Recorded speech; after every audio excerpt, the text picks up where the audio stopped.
कोण माझी आई, कोण माझे भाऊ आणि कोण माझे नातलग, जे माझे वचन ऐकतात आणि ते वचन ऐकून त्याप्रमाणे जीवनामध्ये बदल घडून आणतात, ते सर्वजण माझे आई आहेत, भाऊ आहेत, बहिणी आहेत आणि नातेवाईक आहेत. हे शब्द आजच्या शुभवर्तमानामध्ये आपण प्रभू येशूच्या मुखातून ऐकत आहोत. जेव्हा प्रभू येशूला संदेश देण्यात येतो की तुझी आई आणि तुझे नातलग, भाऊ बहीण सर्वजण बाहेर थांबलेले आहेत तुला भेटण्यासाठी, तेव्हा प्रभू येशू ख्रिस्त काहीतरी वेगळ्या प्रकारे उत्तर देत आहे. ताबडतोब आपल्या आईला भेटण्यासाठी जात नाही, तर जे लोक तिथे त्याचा शब्द ऐकण्यासाठी आलेलो होतो त्या लोकांचा विश्वास वाढवत असताना प्रभू येशू ख्रिस्त सांगत आहे, हे सर्व लोक माझी आई, माझे भाऊ, माझे नातलग व माझ्या बहिणी आहेत. प्रभू येशू ख्रिस्ताने ही गोष्ट का सांगितली?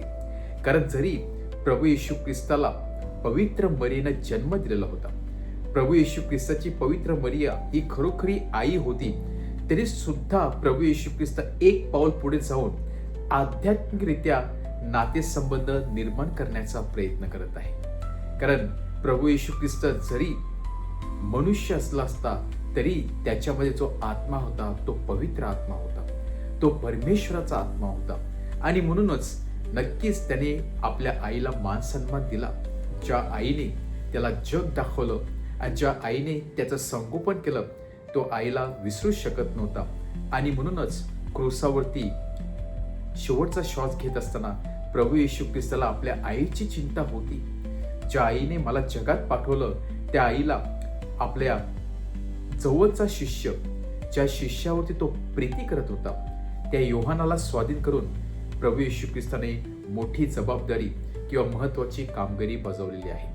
परंतु जेव्हा प्रभू येशू ख्रिस्त आज सांगत आहे की जे माझे वचन ऐकतात त्याप्रमाणे वागतात, ते खरोखरच माझे आई, माझे भाऊ, माझ्या बहिणी आहेत. आज प्रभू येशू ख्रिस्त आपल्या सर्वांना त्याच्या नातेवाईकांच्या वर्तुळामध्ये येण्यासाठी पाचारण करत आहे. आपण देखील प्रभू येशूची आई बनू शकतो, आपण देखील प्रभू येशूचे भाऊ बनू शकतो, आपण देखील प्रभू येशूचे बहिणी बनू शकतो, आपण देखील प्रभू येशूचे जवळचे नातलग बनू शकतो. परमेश्वराने त्याच्या कुटुंबाचा दरवाजा आपल्या सर्वांसाठी खुले केलेला आहे आणि आपण प्रत्येक जण त्याच्या कुटुंबाचा सदस्य बनू शकतो. लक्षात ठेवा, प्रभू येशू ख्रिस्ताने किती सुंदर दाखला दिला होता. I am the vine, you are my branches.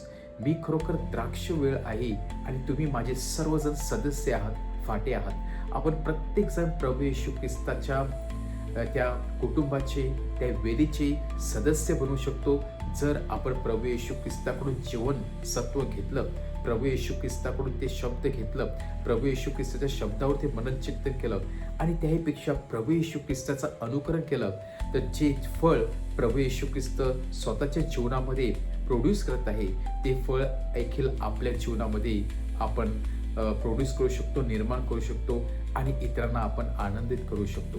आणि म्हणूनच पवित्र मरियेने प्रभू येशू ख्रिस्ताकडून ते जीवन सत्व घेतलं. पवित्र मरियेने परमेश्वराच्या आज्ञेप्रमाणे केलं. पवित्र मरियेने परमेश्वराचा शब्द तंतोतंत पाळला आणि म्हणूनच पवित्र मरियेने परमेश्वराच्या हृदयामध्ये जागा निर्माण केली. आज पवित्र मरियेप्रमाणे तो शब्द तंतोतंत ऐकण्यासाठी, त्याप्रमाणे जीवन बदलण्यासाठी परमेश्वर आपल्या सर्वांना पाचारण करत आहे. आणि म्हणूनच आजच्या दिवशी आपण स्वतःला प्रश्न विचारूया की खरोखरच मी परमेश्वराच्या कुटुंबाचा सदस्य बनू शकतो का? आज प्रभू येशू ख्रिस्ताने इन्व्हिटेशन आपल्या सर्वांना दिलेलं आहे. मी त्याची जवळची आई बनू शकतो का? त्याचा भाऊ बनू शकतो का? बहीण बनू शकतो का? नातेसंबंध बनू शकतो का? त्यासाठी एकच अट आहे, ते म्हणजे परमेश्वराचा शब्द ऐकून त्याच्यावरती मननचिंतन करून त्याप्रमाणे जीवनामध्ये परिवर्तन घडून आणणे.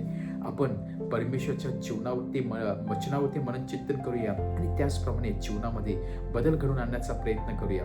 म्हणजेच त्या द्राक्षवेलीच्या त्या फांद्यावरती नक्कीच सुंदर फळे आपल्याला पाहायला मिळतील आणि परमेश्वर आपलं जीवन फलद्रुप्त करेल. आमेन.